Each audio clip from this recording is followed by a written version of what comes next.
Today the topic of our discussion is scalars and vectors. Today we will discuss what scalars and vectors are, their difference, their numericals, their formulas, their derivations. अच्छा, पहले हम discuss करेंगे scalars क्या होते हैं. Scalars, quantities which can be specified by a number having appropriate units are called scalars. वो quantities जिनको हम किसी नंबर से स्पेसिफाई कर सकते हैं और उनकी एक प्रॉपर यूनिट हो. Let's suppose temperature, density, or volume. It can be negative, positive, as well as zero. Like if we take 5 degree centigrade temperature, तो ये रिप्रेजेंट करेगा स्केलर क्वांटिटी को. -5 डिग्री सेंटीग्रेड भी हो सकता है, 0 डिग्री सेंटीग्रेड भी हो सकता है. तो इट कैन बी ज़ीरो और नेगेटिव एज वेल. और इसका अप्रोप्रिएट यूनिट होता है, इसको हम कहते हैं स्केलर्स. और ये डिफ्रेंशिएट करता है वेक्टर्स से on the basis of direction. Vectors वो क्वांटिटीज़ होती हैं जो खाली मैग्नीट्यूड से कंप्लीट नहीं होती, उसमें डायरेक्शन मेंशन करना बहुत ज़रूरी होता है. For example displacement, velocity, acceleration and force etcetera. Let's suppose अगर हमने 5 न्यूटन फोर्स अप्लाई करा है किसी ऑब्जेक्ट में या किसी गाड़ी में, तो वो किस डायरेक्शन में हम अप्लाई कर रहे हैं ये बताए बगैर ये वेक्टर कंप्लीट नहीं होगा. डिस्प्लेसमेंट में हम लोग कोई चीज़ या कोई इंसान या कोई गाड़ी किस जगह से किस जगह तक डिस्प्लेस कर रहे हैं या डिस्प्लेस हो रहे हैं, तो वो डायरेक्शन अगर हम मेंशन नहीं करेंगे तो वो डिस्प्लेसमेंट की प्रॉपर्टी कंप्लीट होगी नहीं. बिल्कुल इसी तरह वेलोसिटी और एक्सेलरेशन हम किस डायरेक्शन में दे रहे हैं, इसके बगैर ये क्वांटिटी पूरी नहीं होगी. तो जिस प्रॉपर्टी में डायरेक्शन इन्वॉल्व होता है वो कहते हैं वेक्टर्स. और डायरेक्शन स्केलर्स में डायरेक्शन की ज़रूरत नहीं होती. इसके अलावा the number representing any scalars is known as its magnitude. The scalars can be compared only when they have same physical dimensions. Scalars का number like temperature 5 degree centigrade, in this 5 is representing its magnitude. और scalars तभी compare किए जा सकते हैं जब इसके unit similar हों. यानी टेम्परेचर को टेम्परेचर से कंपेयर किया जा सकता है, वॉल्यूम को वॉल्यूम से, डेंसिटी को डेंसिटी से कंपेयर किया जा सकता है. दो या दो से ज़्यादा स्केलर्स अगर हम एक ही सिस्टम में मेजर करें तो वो इक्वली होते हैं तब जब उसकी मैग्नीट्यूड और उसका साइन सेम हो. यानी अगर एक ही सिस्टम में, एक ही कंटेनर में या एक ही रूम में अगर हमारे पास डिफरेंट जगह 5 डिग्री सेंटीग्रेड टेम्परेचर पाया जा रहा है तो ओवरऑल वो एक ही कहलाएगा, क्योंकि उनका मैग्नीट्यूड सेम है, उनकी साइन सेम है, तो ऑटोमेटिकली वो एक ही है. सही. तो the scalars are denoted by letters in ordinary type. Operations with scalars such as division, subtraction, addition, and multiplication follow the rules of elementary algebra. Scalars को सिंपल लेटर से denote किया जाता है, जैसे टेम्परेचर के लिए T, डेंसिटी, वॉल्यूम के लिए V, बिल्कुल इसी तरह, और डेंसिटी के लिए D. इसकी सब्सट्रैक्शन, एडिशन, मल्टीप्लिकेशन को अगर आप फॉर्मूलाज में यूज़ करोगे तो सिंपल एलिमेंट्री अलजेब्रा के रूल्स के थ्रू ये सब्ट्रैक्ट माइनस होते हैं. जो प्रॉब्लम करता है हमें वो वेक्टर्स करता है, जिसको कैलकुलेट करना मुश्किल होता है. वो किस तरह से हम करेंगे बहुत ईजिली मैं आपको आगे समझाऊंगी. वेक्टर्स में displacement, velocity, acceleration, force, moment of force, electrical field, strength, ये सब इसकी एग्जांपल्स में आती हैं.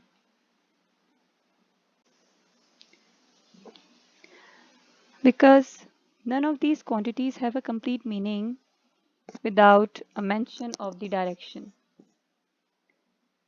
ये quantities complete ही नहीं हो सकती जब तक इनकी directions ना पता हो.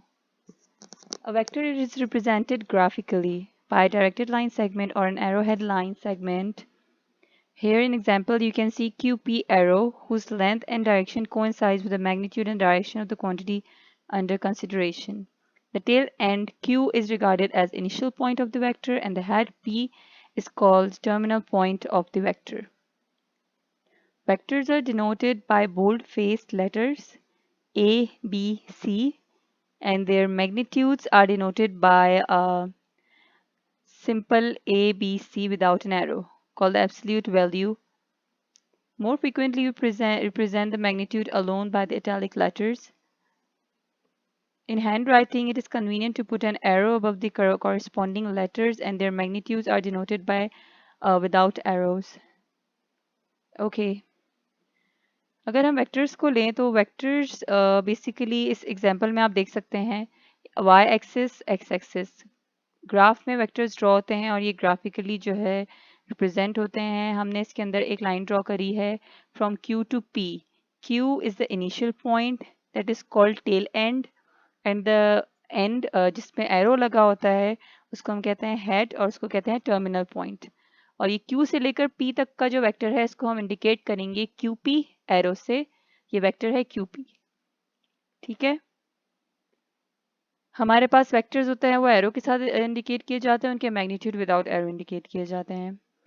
हमारे पास दो डेफिनेशंस है वेक्टर की, दो फंडामेंटल डेफिनेशन जिनकी बेसिस पर हम वेक्टर्स को डिफाइन करते हैं. इनमें से एक डेफिनेशन हमारे पास है two vectors OA and OB are equal if they have the same magnitude and similar direction without any consideration of the position of their initial points. OA is equals to OB, so their magnitude also equals to each other. अच्छा, इस पहली definition of vector में हमारे पास क्या है?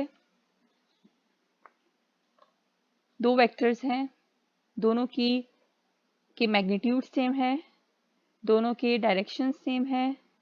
तो ऐसे vectors जिन दोनों की डायरेक्शन सेम होती है और मैग्नीट्यूड भी सेम होता है, इनिशियल पॉइंट उसका कहीं से भी हो उससे फ़र्क नहीं पड़ता, तो वो इक्वल होते हैं. So you can equal OA is equals to OB. ठीक है. Same magnitude, same similar direction, no consideration of initial positions. This is first definition of vector. Second definition of vector, you can see the magnitude of vector always treated as non-negative, and the minus sign indicates the reversal of that vector through an angle of 180 degree. Okay. A vector OA minus OA represents a vector OA with opposite direction, that is terminal point of vector A becomes the initial point and the initial point becomes the terminal point while the magnitude remains same. In this definition, you can see two vectors, इनमें से एक की direction opposite है, यानी ऐसे vector जिसका magnitude same हो मगर एक की डायरेक्शन बिल्कुल ऑपोजिट हो through an angle of 180 degree, तो उसको हम इस इक्वेशन से डिनोट करेंगे OA प्लस माइनस OA. कभी भी इसका मैग्नीट्यूड नेगेटिव नहीं होता है वेक्टर्स का, तो इसलिए हम माइनस साइन इंडिकेट करते लगाते हैं ताकि उससे पता चले कि ये ऑपोजिट डायरेक्शन में है. तो इसीलिए हमने इसमें माइनस पुट करा है. Minus OA is equals to 0 and always the sum of opposite vectors is equals to 0. Why? Because they nullify each other. ये दोनों ऑपोजिट डायरेक्शन में है, ये दोनों एक दूसरे को नलिफाई करते हैं, इसलिए ये 0 है. Directions are opposite, magnitudes are same. The terminal point of vector A becomes the initial point of O. Okay, now we will discuss addition of vectors. I hope it's clear to you all. अब हम addition of vectors की तरफ जाएंगे. मैं आप लोग को English और दूसरी दोनों लैंग्वेजेस में इसलिए आप लोग को एक्सप्लेन कर रही हूँ ताकि आप लोग के लिए ईजी हो जाए. किसी को समझ आता है इंग्लिश में अच्छे से, किसी को नहीं समझ आता, तो इसलिए मैं दोनों ही लैंग्वेजेस में आप लोगों को क्लियर कर रही हूँ. Addition of vectors. अच्छा, इस डायग्राम को आप लोग गौर से देखें. ये डायग्राम एक पैरेललोग्राम की है. ठीक है. इसमें हमने करा है वेक्टर का एडिशन. एडिशन वेक्टर किस तरह से होता है इसमें आपको पता चलेगा. पैरेललोग्राम ड्रॉ करा है, रिजल्टेंट वेक्टर क्या होता है, और ये इक्वेशन जो पीछे वाली डेफिनेशन है वो भी इसमें अप्लाई हो रही है.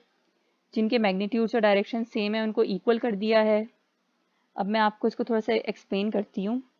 Consider two vectors OA and OB starting at a common point O. Let these two vectors be the adjacent sides of a parallelogram.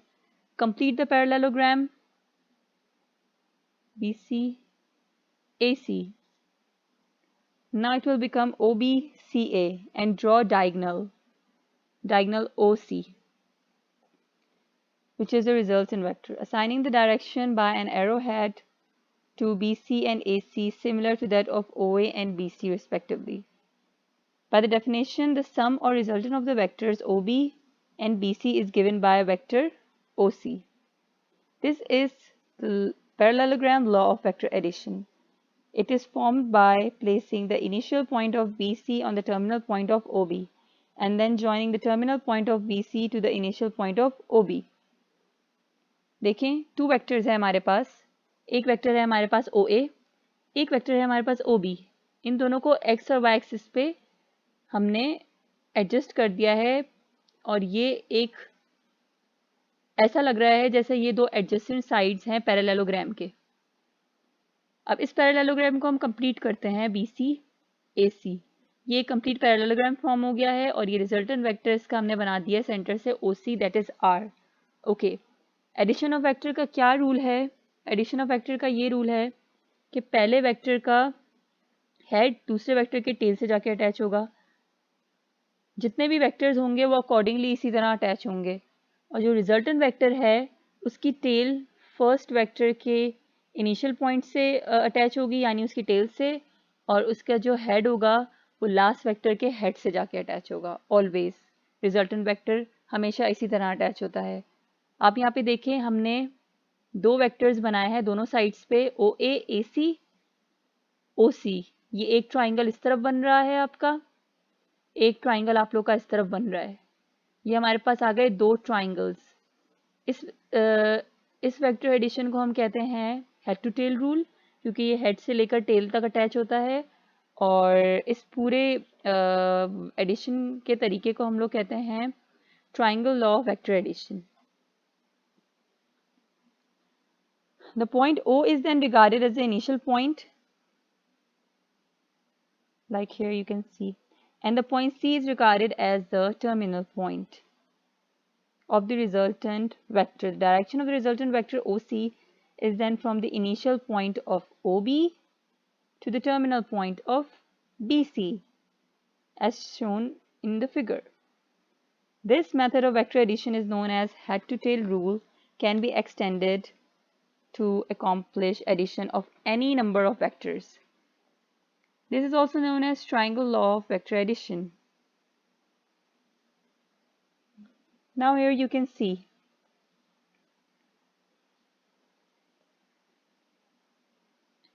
same magnitude as OB, same direction as OB, so AC is equal to OB as we have discussed in the previous definition. यहाँ पे आप देख लें OA same direction और magnitude बिल्कुल उस तरह जितना जो BC का है डायरेक्शन और मैग्नीट्यूड, तो automatically BC is equals to OA. यहाँ पे मिस प्रिंटिंग हो गई है, ये OA है, BC is equals to OA. We are indicating OA as A, so these 2 vectors are A and these 2 vectors are B and this one is resultant vector R, so ABR.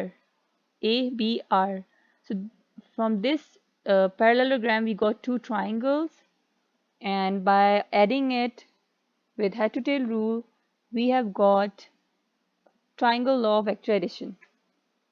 I hope it's clear to you now. आप लोगों को सब समझ में आ गया होगा. आप लोगों को कोई भी सवाल हो इस वीडियो से रिलेटेड, इन टॉपिक से रिलेटेड, आप कमेंट कर सकते हैं, आपको उसका आंसर मिल जाएगा. आपको कोई इम्प्रूवमेंट चाहिए, आपको कोई पॉइंट समझ नहीं आ रहा है या आपको कोई इशू आ रहा है सुनने या लैंग्वेज में, तो आप बता सकते हैं.